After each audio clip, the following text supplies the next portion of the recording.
Kalau dalam bahasa agama kun fayakun itu alam kok. Kita tuh harus menyatu dengan alam. Contohnya berburu sangat dengan alam itu apa Pak Tero?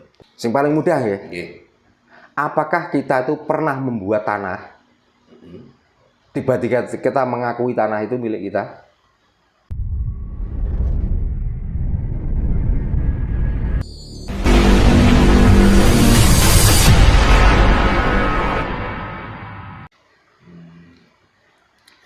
Pak, ini ada cerita. Yeah. Kemarin kan saya akan ketemu orang dengan bapaknya. Beliau juga menjalankan syariat. Yeah. Ketika melakukan sholat, Yeah. di akhir sholat itu kan dia noleh kanan, noleh kiri Pak. Yeah. Ketika dia itu selesai sholat, secara nggak sadar, tiba-tiba beliau itu kok menghadap ke timur. Yeah. Nah, dia juga heran, ada apa dengan timur gitu loh. Dan ketika sholat dia itu menghadap ke barat, tiba-tiba kok nggak tahu siapa yang memutar, tapi dia kok tiba-tiba menghadap ke timur. Menghadap ke timur. Nah, dan beliau tanya pada salah satu mursyid katanya. Nah, itulah yang disebut Jawa yang ngono kuwi. Nah, itu sebenarnya gimana Pak? Sing disebut Jawa yang ngono kuwi. Jawa ngono kuwi itu kalau dihubung-hubungkan dengan orang yang melakukan syariat tiba-tiba pindah dengan sendiri itu nggak ada hubungannya. Karena Jawa itu artinya paham. Jawa itu tahu, Jawa itu ngerti. Gitu loh. Mestinya kalau sudah seperti itu, nggak usah heran, ngerti yo, sak temene menungso kuwi karo alam tetap gede dayane alam. Nah, terserah alam itu mau diarahkan kemana. Seperti orang vertigo. Orang vertigo itu kalau jalan, ini kan maunya lewat jalan yang lempeng. Nah, terus karena otak kita itu sudah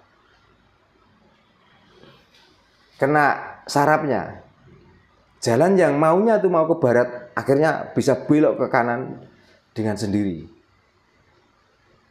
Kan ngeten. Maka kalau itu dibilang ya itulah Jawa. Yang dimaksud Jawa sendiri itu artinya orang Jawani itu orang yang memahami, orang yang paham, orang yang mengetahui. Gitu. Nah, setelah begitu terus kenapa pertanyaannya nggak begini? Padahal gunung itu nggak ada celah, nggak ada luka dalam gunung. Kok tiba-tiba meletus? Kok nggak tanya seperti itu? Ini ada apa? Kok nggak pernah tanya begitu?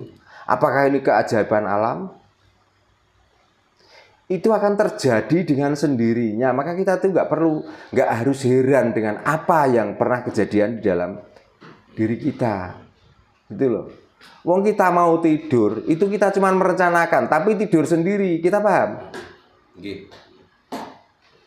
Paling-paling cara mengawali tidur saja yang tahu. Diawali dari ngantuk, setelah itu dibuat tiduran. Setelah tiduran, tiba-tiba kita nggak sadar, semoro-moro keturun. Kan cuma ngoten. Tentang bangun. Ada kalanya bisa dibangunkan, ada kalanya bangun sendiri. Tapi kalau dibangunkan, efek dari dibangunkan apa? Kita berdebar-debar, kita kaget, dan lain sebagainya. Berarti kalau di sing tenanan, dari tidur sampai bangun itu semuanya rahasia alam sebenarnya. Itu seperti buang air besar. Kita tahu kalau kita tuh mau tinja, itu kan diawali dari perut, mules, atau sakit, atau tiba-tiba di anus kita itu sudah ada tanda-tanda ada sesuatu yang mau keluar toh. Tapi tidak sedikit orang yang berusaha untuk buang air besar, walaupun sudah tanda-tanda itu nggak mau keluar. Nah, kalau sudah begitu terus pertanyaannya gimana? Ini ada masalah apa gitu nanti? Berarti ini ada hubungannya dengan rasa tadi Pak? Rasa tadi.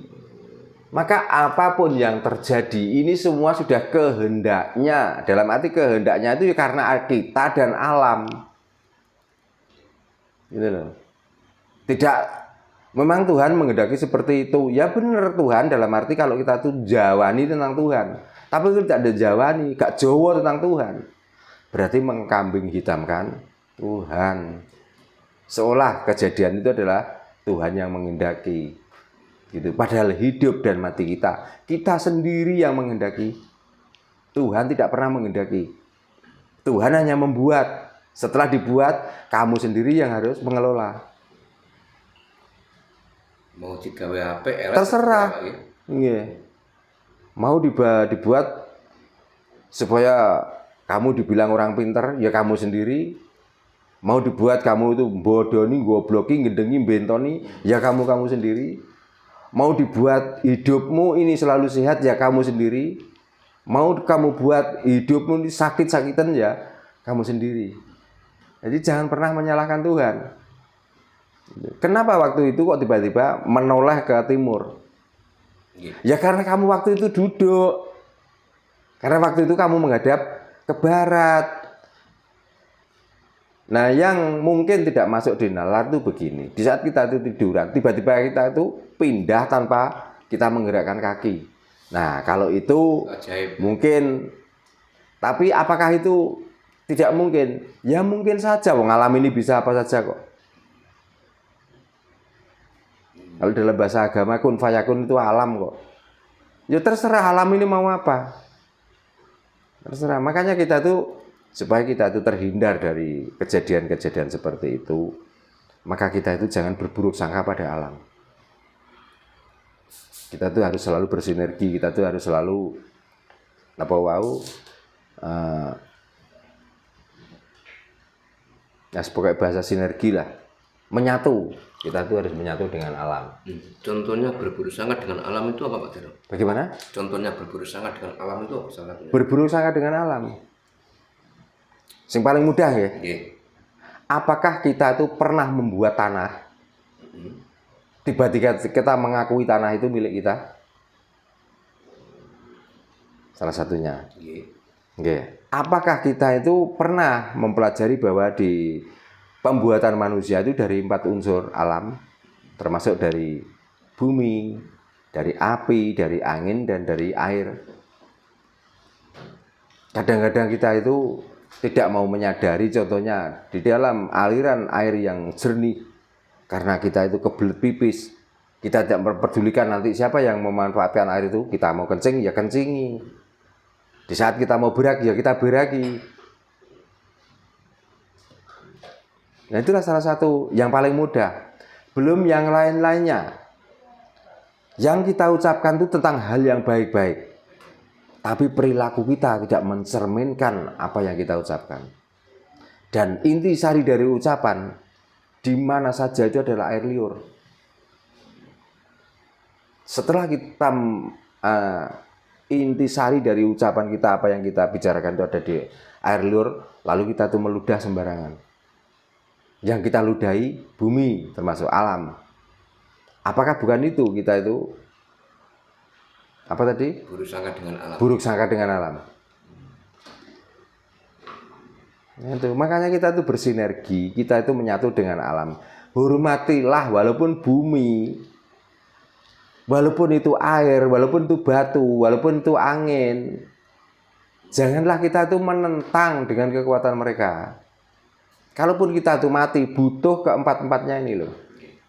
Itu. Makanya orang itu kalau sudah jauh dari energi 4 alam, mati pun tidak akan hilang dari alam kubur. Akan menjadi utuh. Makanya jangan berbangga di saat ada orang mati kok utuh. Berarti alam pun sudah menolak. Gitu loh. Alam pun sudah tidak mau dia kembali ke Sangan Paraning Dumadi. Bukan orang yang mulia Pak itu. Kata siapa? Pembuktiannya orang yang mulia sampai saat ini dikubur masih dalam kuburan. Karena orang yang masuk surga, orang yang masuk neraka, itu yang dibicarakan jasad loh. Jarang orang yang memahami tentang roh. Jarang. Jarang orang yang memahami bahwa surga dan neraka itu tepatnya dirasa. Jarang. Jadi seolah-olah masuk surga dan neraka. Kalau di neraka adalah yang dihancurkan atau yang disisa jasad kita. Kalau masuk surga yang kita muliakan adalah jasad kita. Gitu. Masalahnya kan fakta di lapangan Pak. Orang itu kalau dikubur ratusan tahun jasad masih utuh dan berbau wangi itu orang sudah. Sekarang gini, ilmu sudah orang itu wali kan seperti itu. Ya, sekarang itu sudah zaman ilmiah, perlu pembuktian. Karena banyak orang yang mengatakan bahwa manusia dikubur itu baunya wangi. Tunjukkan salah satu di antara yang wangi itu. Kalau utuh sudah jelas ada. Nah, bau yang harum ini loh, tunjukkan. Kalau berani, siapapun orangnya.